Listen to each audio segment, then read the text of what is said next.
Hello there folks, my name is Spoonks and I saw Thor Love and Thunder and I really didn't like it. Now while I didn't actually hate this movie, it's not even one of the worst movies I've seen this year, I still was rather disappointed with this film.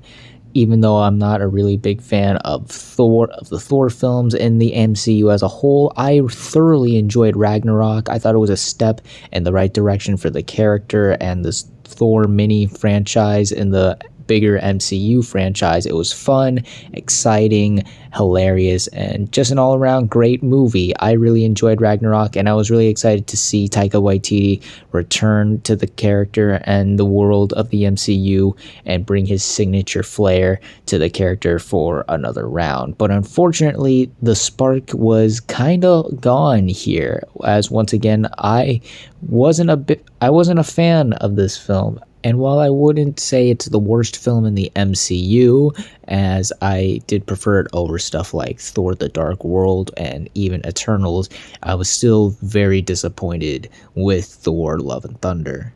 First, the positives. Easily the best thing about this movie is Gore the God Butcher. I thought the film handled him very well due to how they wrote his character, how his character arc is explored throughout the movie, and Christian Bale's performance. He does an excellent job to the point where he was actually kind of terrifying in a couple scenes. He really sells the character, and the way they wrote and portrayed him I thought was really well done. Another aspect I thought was really well done was with the arc of Jane Foster. If you don't know the story of Mighty Thor, I won't spoil anything here. If you're that interested, please see the movie for yourself. But yeah, there is something revealed about her character that is kind of pivotal and a bit of a, for lack of a better term, weakness of her character. And I thought that aspect led to some of the more emotional, heartfelt, and even touching moments throughout the film. It's definitely the part where it seemed the film would start to actually act more like a movie and have heart and emotional beats than what the rest of the movie was trying to be. More on that later. But yeah, as far as that aspect of the character and how that played into the story, I thought that was really well done.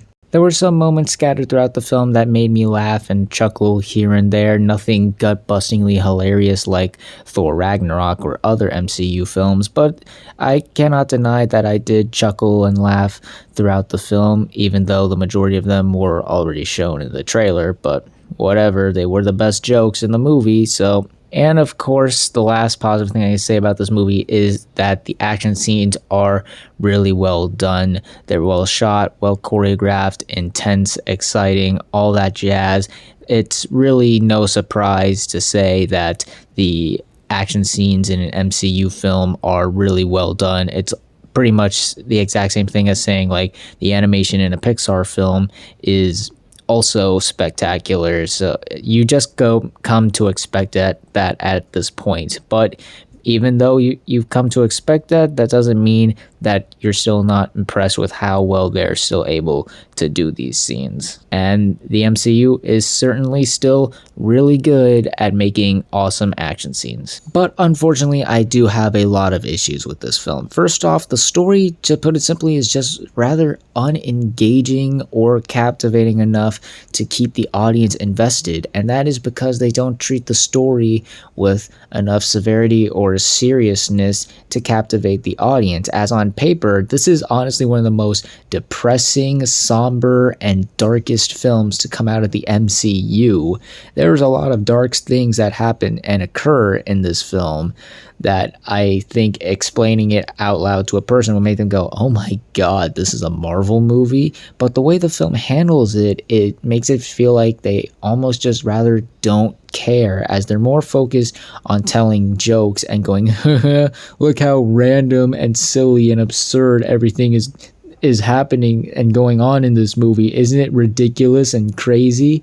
And that would be fine if the story would match the tone, and they just don't really. It almost comes off as this is like one of those YouTube parodies you would see of Marvel films done and shown amongst middle schoolers. And if the movie isn't going to take its story seriously, why should I? Because if the film is going to play itself as one of these silly, wacky comedies, then there is no reason to feel all that threatened or scared when something serious happens, because you know that the outcome is gonna end up being to the hero's favor, since no one is really taking anything seriously. They're all playing it like a joke or an SNL skit in certain ways.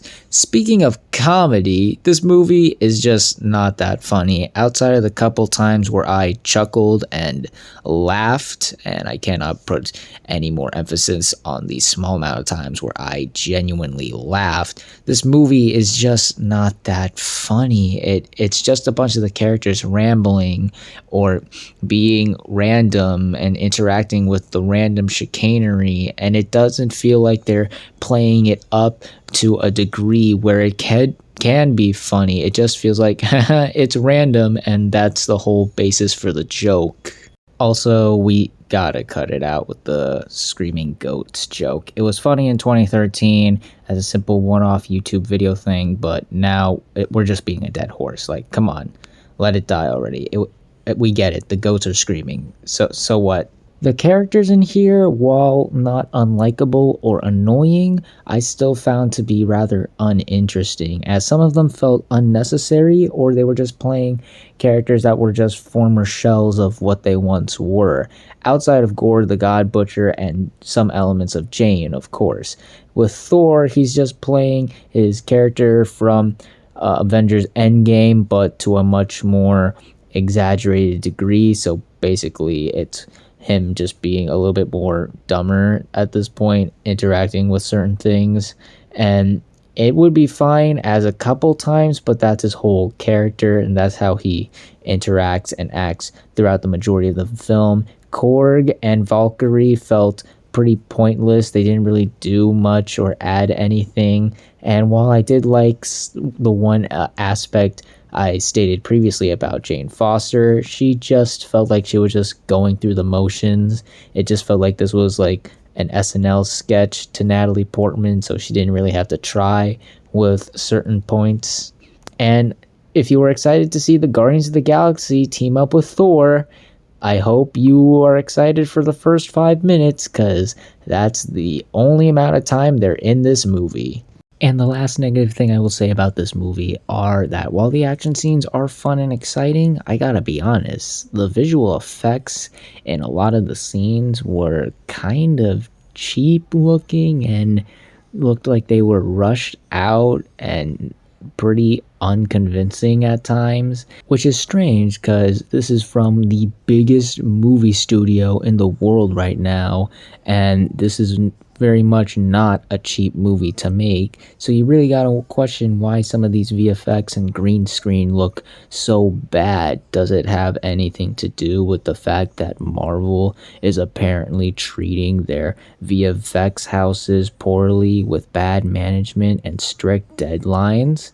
I mean, who can say otherwise other than the visual effects artists who worked for the company, but what do I know? So overall, Thor Love and Thunder was kind of a disappointment to me. Outside of some aspects I enjoyed, a lot of things did not work for this film. The jokes were not funny, the tone it was going for did not mesh well with the story, causing the film to feel unengaging and uninteresting. The characters were uninteresting, and the VFX did not live up to the hefty budget the film costed to make. It really does seem like the MCU is starting to go into a slump a bit, because while I did enjoy many of their films they released recently, right now they're starting to falter, as I did not really enjoy Eternals and obviously this film, and while Doctor Strange I liked, it did not live up to many of the other MCU films. I still found that to be a bit weak in the enjoyment department, if you get my drift. It also seems that a lot of the more effort and passion is being put into the TV shows, which I understand because it's a TV show, so you gotta have a lot more time and a lot more ground to work on to build upon your story.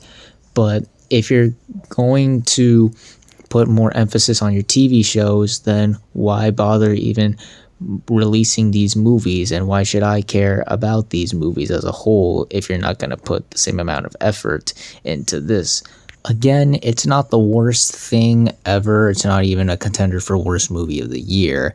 But if you're looking for something that would be a worthy addition to this everlasting film franchise, then I would have to tell you to just wait for this to appear on video on demand or stream on Disney Plus, as I don't really recommend checking this out at a movie theater. It just was a bit of a disappointment to me. So those are my thoughts on Thor Love and Thunder. What did you all think of it? If you've seen it, did you like it? Did you hate it? Comment down below and let me know. If you like this video, hit the like button. If you like this channel, hit the subscribe button. Follow me on all the social media links at the end of the video. And until next time, everyone, stay sharp.